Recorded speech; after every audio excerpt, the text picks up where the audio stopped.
et bienvenue dans l'émission Le Tête-à-Tête décideur consacrée aujourd'hui à la dématérialisation de la transaction et au paiement mobile. Construisez simplement et efficacement son propre service de paiement mobile, c'est possible grâce aux acteurs spécialisés dans les solutions en marque blanche. Aujourd'hui, nous recevons l'un d'entre eux, l'entreprise Déjà Mobile. Ils promettent des solutions conformes aux standards les plus exigeants en matière de sécurité, mais aussi de protection des données personnelles. Pour nous accompagner sur ce sujet, Monsieur Oussem Assadi, CEO et cofondateur de l'entreprise Déjà Mobile. Bonjour. Bonjour. Merci d'être avec nous et peut-être profiter de votre expertise et de votre présence pour faire déjà un premier état des lieux du développement du paiement mobile en Europe mais aussi dans le monde. Depuis à peu près une dizaine d'années, on a observé plusieurs expérimentations dans le domaine du paiement mobile et je dirais ces 4-5 dernières années, on a observé un réel décollage de ces services. Alors pour vous donner quelques idées, sans vous assommer de chiffres, dans des études marketing récentes, on annonce qu'on va atteindre le cap symbolique d'1 milliard d'utilisateurs d'un service de paiement mobile de proximité fin 2019. Alors, service de paiement mobile de proximité, ça signifie que l'utilisateur est capable de payer avec son smartphone chez des commerçants grâce à des technologies comme le NFC, le sans contact, ou encore le QR code. Bien sûr, ce chiffre est dû principalement à de très gros marchés, comme la Chine, où 80% des porteurs de mobile utilisent déjà le paiement mobile, ou des marchés également comme l'Inde.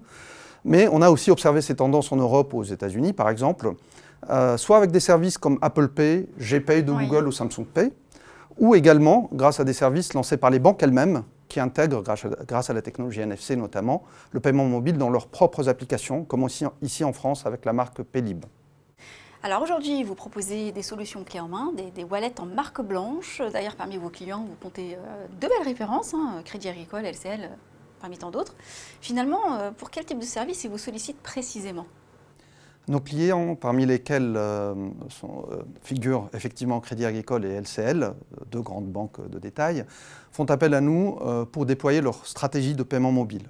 Ils souhaitent utiliser notre solution qui est déjà certifiée par les grands réseaux de paiement comme Mastercard, Visa ou carte bancaire en France, et également font appel à nous grâce à notre expérience en termes d'intégration et de déploiement de services mobiles. Donc en travaillant avec nous, ils réussissent à déployer leurs projets de façon optimale, en respectant les critères de qualité, de coût et de délai. Pour vous donner un exemple concret, grâce au projet que nous avons mené avec le Crédit Agricole, tous les clients de toutes les caisses régionales du Crédit Agricole en France peuvent utiliser au sein de l'application Ma Carte le service de paiement mobile sous la marque Paylib. Alors aujourd'hui, vos solutions, elles sont compatibles avec tous les standards internationaux. C'est assez intéressant et même recommandé puisque vous êtes certifié par Visa, Mastercard, CB. J'imagine qu'ils vous imposent énormément de critères en termes de sécurité des données, etc. Précisément, comment ça se profile, tout ça, comment ça se consolide ? Vous avez raison, la sécurité a toujours été la clé de voûte du système de paiement à base de cartes notamment. Donc tout l'écosystème bancaire, les banques elles-mêmes, les régulateurs, les grands réseaux de paiement, vous les avez cités, effectivement édictent des normes sécuritaires très strictes. Sans entrer dans les détails techniques, il s'agit de protéger les données de paiement au sein de l'application mobile. Il s'agit par ailleurs d'assurer ce qu'on appelle l'authentification forte du client lorsqu'il valide un paiement, et notamment en utilisant la biométrie. Ceci est notamment rendu obligatoire par une directive européenne aujourd'hui qui s'appelle la DSP2. Notre solution, qui est issue d'années de R&D, de recherche et développement, a permis dès 2015, grâce au travail que nous avons fait avec le Crédit Agricole et Mastercard, d'avoir une solution sécuritairement certifiée.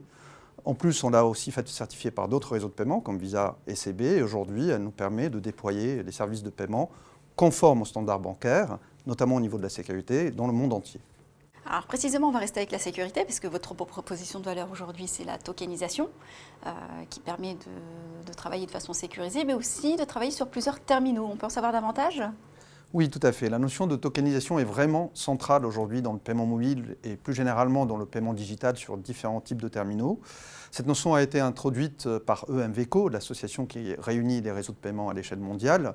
Pour l'expliquer de façon simple, lorsqu'on souhaite activer un service de paiement mobile à partir d'une carte physique, sur un smartphone par exemple, on ne peut pas copier telles quelles les données de la carte dans l'application. Ça serait trop dangereux d'exposer de telles données dans une application mobile. Donc pour ce faire, on va demander ce qu'on appelle un token, qui est une sorte de clone, si vous voulez, de la carte, qui est destiné uniquement à l'usage sur ce smartphone-là et on va l'installer au sein de l'application mobile. Donc nous avons adopté ce principe dès 2014 pour l'intégrer dans nos solutions de paiement. Nous avons construit une plateforme qui est connectée à Visa, Mastercard et ACB pour obtenir les fameux tokens et pouvoir les provisionner au nom de nos clients, qui sont des banques, dans les applications de paiement mobile de façon parfaitement sécurisée. Aujourd'hui, vous travaillez sur un nouveau projet, on peut dire nouveau, même si on en a déjà parlé dans la presse, c'est le Smart Navigo. À quoi ressemble la solution que vous allez intégrer ? Depuis le début de notre interview, nous avons beaucoup parlé de paiement mobile, mais nos solutions couvrent de façon plus générale les transactions, la dématérialisation des transactions sur mobile. Et un cas d'usage intéressant est ce qu'on appelle la billettique, le fait de dématérialiser des titres de transport sur un smartphone. Donc dans le cadre du projet Smart Navigo, qui a été initialisé par Île-de-France Mobilité, l'autorité d'organisation de la mobilité en Île-de-France, il s'agit de permettre aux utilisateurs du réseau francilien de transport d'acheter leurs titres, tickets ou passes, à partir d'une application mobile, via Navigo ou RATP par exemple. Donc ils payent leur titre, ce titre est dématérialisé au sein de l'application. Ensuite, pour le valider, pour passer par exemple un portique de métro, il suffit de présenter son smartphone grâce à des technologies sans contact, NFC. Le portique va s'ouvrir, comme avec magie. Donc vous voyez, c'est un usage très intéressant. Fini les longues files interminables, vous savez, en début de mois pour recharger son passe. Fini les tickets magnétiques qui se démagnétisent dans nos sacs. Voilà, tout est dans le mobile, c'est très simple, rapide et sécurisé. Parmi vos objectifs, c'est de vous déployer au-delà de l'Europe, puisqu'aujourd'hui vous briguez le Moyen-Orient et l'Asie. Chez qui vous avez déjà signé quelques contrats? Racontez-nous un petit peu. Effectivement, la croissance de Déjà Mobile passe indéniablement par l'international. Dès 2016, nous avons commencé par explorer les opportunités en Europe. Nous avons ouvert des bureaux notamment à Londres, à Dublin, plus récemment en Allemagne.